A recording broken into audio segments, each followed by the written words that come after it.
December 26, 1944. Monte Belvedere, Northern Apennines, Italy. Through morning fog, Oberst Heinrich von Schellenberg watched American troops advancing toward his fortress. "Negroes," his briefing officer had reported with contempt. "The Americans have sent us their weakest troops." Former railroad porters playing soldier. Von Schellenberg, a Stalingrad veteran, studied the men through field glasses. The 370th Infantry Regiment, part of the U.S. Army's 92nd Infantry Division, an all-black unit in a segregated army sent to assault the most formidable German defensive position in Italy, the Gothic Line. Wehrmacht propaganda had prepared German soldiers to expect quick surrender from black American troops. Nazi racial theories declared African soldiers inherently inferior in combat, lacking discipline and courage for sustained fighting. What von Schellenberg didn't know was that marching toward his mountain fortress were men who had endured challenges no German soldier could imagine. They had fought racism in their own army, trained with inadequate equipment, and served under officers who expected them to fail. They carried a burden heavier than their packs, the weight of representing an entire race to a world that doubted them. Within 48 hours, von Schellenberg would send an urgent message to Field Marshal Kesselring's headquarters, a message that would force German commanders to reassess everything they believed about racial combat capabilities. The Germans had laughed, but the laughter died in the mountains. This is the story of how the Buffalo Soldiers of World War II transformed from objects of derision into the sledgehammer that cracked the Gothic Line. Subscribe to the channel if you never want to miss stories like this. Most people don't know this history exists. Help us change that. The 92nd Infantry Division activated in October 1942 at Fort Huachuca, Arizona. 15,000 black soldiers organized into 4 infantry regiments. Their shoulder patch bore a black buffalo, honoring the legendary Buffalo Soldiers of the Frontier Army. But pride couldn't overcome systematic obstacles. The U.S. Army remained rigidly segregated. Black soldiers lived in separate barracks, ate in separate mess halls, and trained under predominantly white officers, many from southern states where segregation was law. Private First Class Vernon Baker later recalled, "Some officers made it clear they expected us to fail. They told us directly that colored soldiers couldn't fight, couldn't lead, couldn't handle combat pressure. We trained twice as hard to prove them wrong, knowing we'd get half the credit." Training at Fort Huachuca proved brutal. Temperatures exceeded 110 degrees in Arizona's desert. Yet the division received inferior equipment, World War I surplus rifles, limited ammunition, the worst vehicles. Staff Sergeant Edward A. Carter Jr. wrote, "They give us the oldest rifles, the worst trucks, and officers who've never seen combat. Then they wonder why we're not ready. But we'll be ready. We have to be." The Buffalo Soldiers also faced racism beyond their posts. Towns near Fort Huachuca enforced strict segregation. Black soldiers in uniform were refused service at restaurants where German prisoners of war ate freely. The contradiction burned, fighting for freedom abroad while denied basic dignity at home. By June 1944, the division received deployment orders for Italy's Gothic Line, 200 miles of fortifications that Field Marshal Kesselring had spent 2 years building. The line incorporated 2,376 machine gun nests, 479 anti-tank positions, 120,000 meters of barbed wire, and extensive minefields. The Buffalo Soldiers would face this barrier with inadequate artillery support, inconsistent air coverage, and the burden of knowing that failure would confirm every racist stereotype. German propaganda already mocked their deployment. Wehrmacht intelligence dismissed black American troops as third-rate soldiers suitable only for labor duties.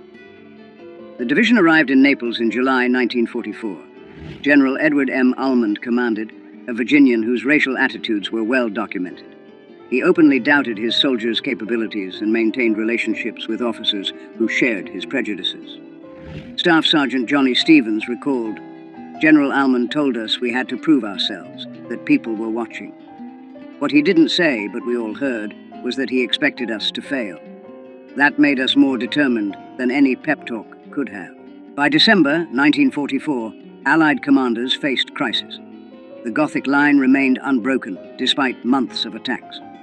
Winter approached. General Mark Clark needed a breakthrough before snow made mountain warfare impossible. The mission given to the 92nd Infantry Division: assault the western anchor of the Gothic Line, capture mountain peaks dominating the Serchio Valley, and drive German forces back. Success would open the door to northern Italy. Failure would mean another winter of stalemate and confirmation of every racist assumption about black soldiers. The centerpiece of German defenses was Monte Belvedere, rising 3,830 feet above the Serchio Valley. From its summit, German observation posts could see 50 miles in every direction, calling artillery fire on any movement with devastating accuracy. Oberst von Schellenberg, commanding the 148th Grenadier Division, had supervised construction personally. Concrete bunkers with 3-foot walls protected machine gun crews. Mortars sat in covered pits, invisible to aerial reconnaissance. The mountains multiplied German effectiveness. A single machine gun could control an entire valley. Lieutenant Hans Becker wrote to his wife, "The Americans would need wings to reach us. The slopes are so steep that climbing without enemy fire would be difficult. Under fire, I cannot imagine how they could advance. The Negro troops they're sending will die before they reach our wire." German intelligence on the 92nd Infantry Division reflected Nazi racial prejudices. A November 1944 assessment stated, "American Negro units lack combat motivation. They will advance until meeting serious resistance, then retreat or surrender. Division is suitable only for defensive operations or garrison duties." This wasn't based on combat observation. It reflected Nazi ideology that declared non-Aryans inherently inferior. Wehrmacht training manuals advised, "Offer strong initial resistance. Negro troops will panic and flee. Their white officers will be unable to restore order." These assumptions created dangerous overconfidence. Von Schellenberg positioned forces believing black troops would collapse under artillery fire, never reaching his main defensive line. The Gothic Line's fortifications included S-mines, bouncing Bettys, that jumped 3 feet before exploding at groin height. Barbed wire obstacles, some 30 feet deep, forced attackers into killing zones. German defenders had registered every approach route with artillery. Weather became a German ally. November temperatures ranged from 40 degrees during the day to below freezing at night. Rain fell constantly, turning trails to mud. Morning fog prevented air support. Trench foot became epidemic. The 92nd's medical reports showed 847 cases serious enough for evacuation in November alone. Allied artillery and air support proved inadequate. Ammunition shortages plagued Italian operations. The 92nd received only 30% of requested ammunition, while priority went to France. Air support averaged fewer than 10 sorties daily compared to 100 plus in Northwest Europe. The Buffalo soldiers studied their objective, knowing they would assault with inadequate preparation.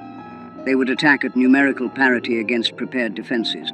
No 3-to-1 superiority that doctrine required. Success depended on courage, determination, and accepting casualties that would horrify commanders who valued their soldiers equally. But these soldiers weren't valued equally. They knew it. The Germans knew it. Failure would confirm every racist assumption.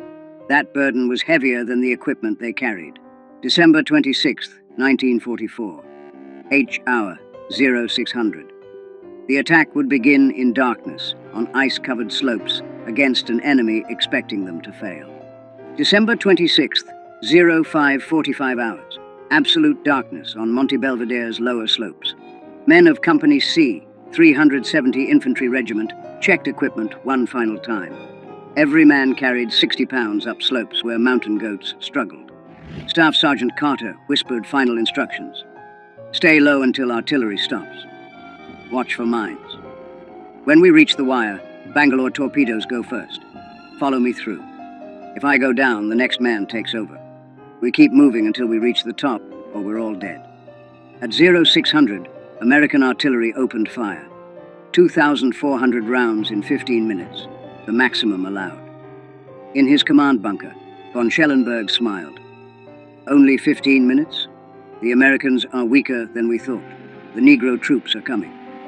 When artillery stopped, 30 seconds of silence. Then American voices shouted, "Move out!" And the Buffalo soldiers began their climb. The slopes averaged 45-degree angles, steep enough that soldiers grabbed vegetation and rocks to pull themselves upward. Some sections exceeded 60 degrees. Men carried rifles slung, needing both hands to climb. Combat loads became torturous after 100 yards of vertical ascent. Private James Hendricks described it. You'd climb 10 steps and need to rest, gasping. Your legs burned. Your shoulders ached. You knew if you stopped too long, you'd never start again. So you climbed, one step at a time, listening for the sound that meant Germans spotted you, machine guns opening fire. That sound came at 6:23. German MG-42s, firing 1,200 rounds per minute, swept slopes with interlocking fire. The first bursts caught Company C's lead platoon 400